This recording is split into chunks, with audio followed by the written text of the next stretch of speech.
Bahasa Indonesia di SMP Queen Al-Falah, Ploso, Mojo, Kediri. Saya akan menampilkan video pembelajaran menganalisis struktur dan unsur kebahasaan teks eksplanasi menggunakan model pembelajaran problem based learning. Selamat menyaksikan.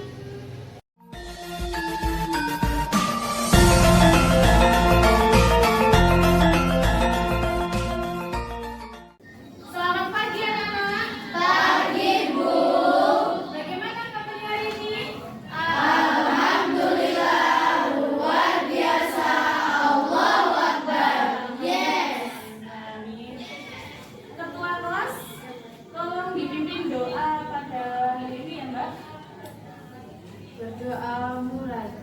Bismillahirrahmanirrahim. Raditu billahi robba. Terima kasih. Sekretaris kelas hari ini yang tidak masuk siapa ya Mbak? Hadir semua, Bu. Alhamdulillah hadir semua. Alhamdulillah pagi ini cuaca cerah. Setelah beberapa hari kemarin cuaca itu apa pada hari kita disambut dengan Hujan. Nah, hujan itu merupakan salah satu fenomena alam. Masih ingat pembelajaran kita di pertemuan sebelumnya?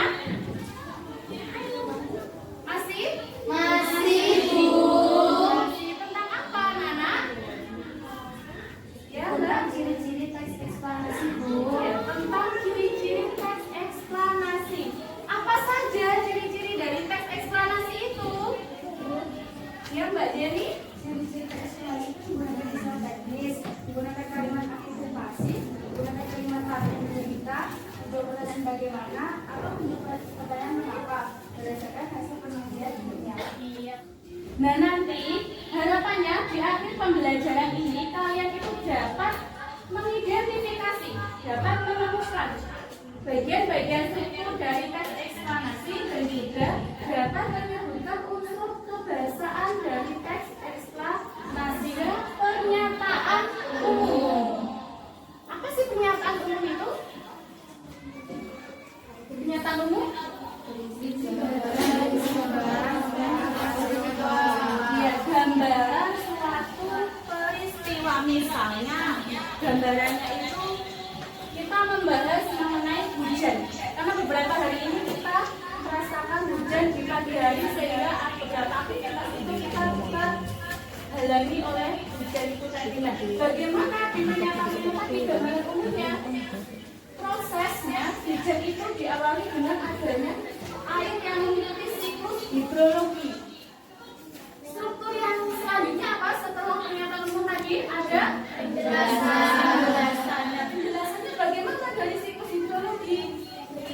Siklus hidrologi itu diawali dengan yang namanya proses evaporasi. Ditanyakan? Tidak. Kemudian di bagian akhir itu ada yang namanya Penutup. penutup itu.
5. Perhatikan, untuk kelompok 5 sudah siap mempresentasikan hasil diskusi kelompok mereka.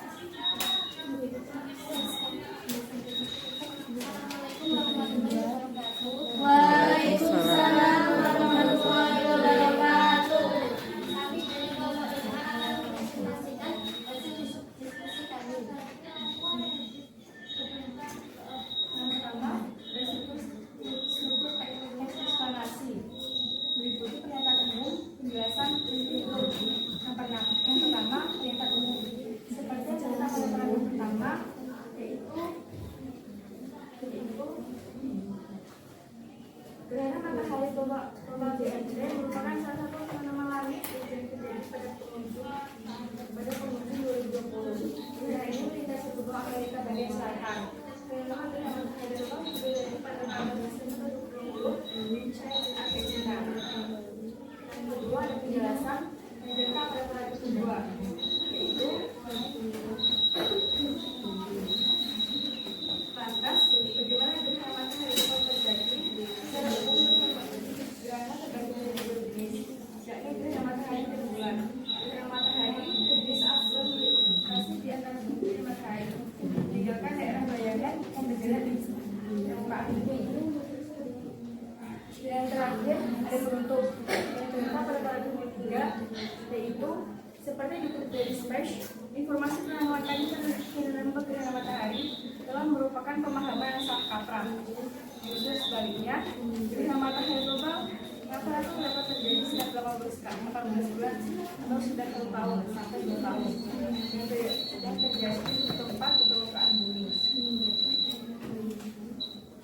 Selain struktur teks eksplanasi juga ada kaidah kebahasaan.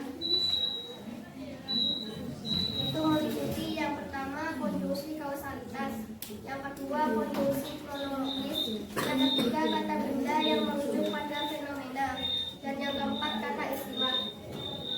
Yang pertama konjungsi kausalitas itu seperti yang terdapat pada paragraf ketiga pada bagian. Oleh karena itu, gerhana matahari total memang terjadi karena jarak bulan baru dapat bervariasi antara 350,400 km dan 399.000 km dari permukaan bumi. Untuk yang kedua, konjungsi kronologis tidak terdapat di dalam bacaan. Yang ketiga, kata benda yang merujuk pada fenomena. Contohnya, gerhana, bulan, matahari, serta bumi. Dan yang keempat, kata istilah seperti orbit, elips, dan bayangan. Ada yang ingin memberikan tanggapan atau masukan untuk kelompok 5? Saya Ya. Saya Bu Savana dari kelompok 1. Ya, betul. Menurut kelompok kami, teks eksplanasi tersebut tidak memiliki bagian penutup. Paragraf kedua dan ketiga merupakan bagian penjelas. Iya, terima kasih untuk tanggapannya dari kelompok 1. Ada yang ingin memberikan tanggapan lagi? Ya, Dari kelompok 2. Menurut kelompok kami, konjungsi kronologis ada, yakni panjang kalimat terdapat paragraf kedua. Lantas bagaimana gerhana matahari terjadi total? itu tadi berkaitan dengan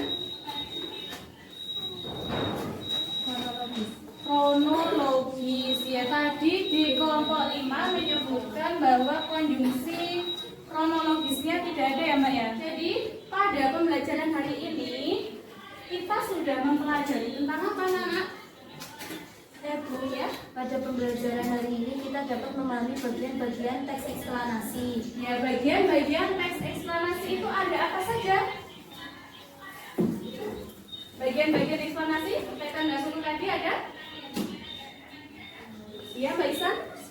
Menggunakan konjungsi kausalitas, menggunakan konjungsi kronologi hubungan waktu, menggunakan kata benda yang merujuk pada jenis fenomena, menggunakan kata istilah sesuai dengan topik yang dibahas. Ya, itu tadi berkaitan dengan kebahasaannya. Kalau bagian-bagiannya, strukturnya ada?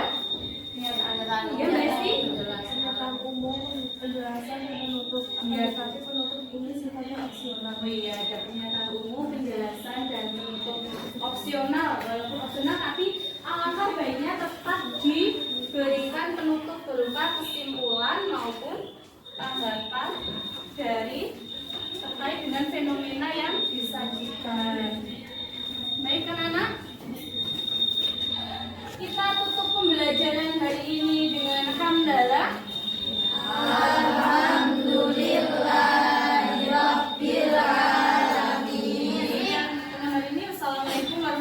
wabarakatuh.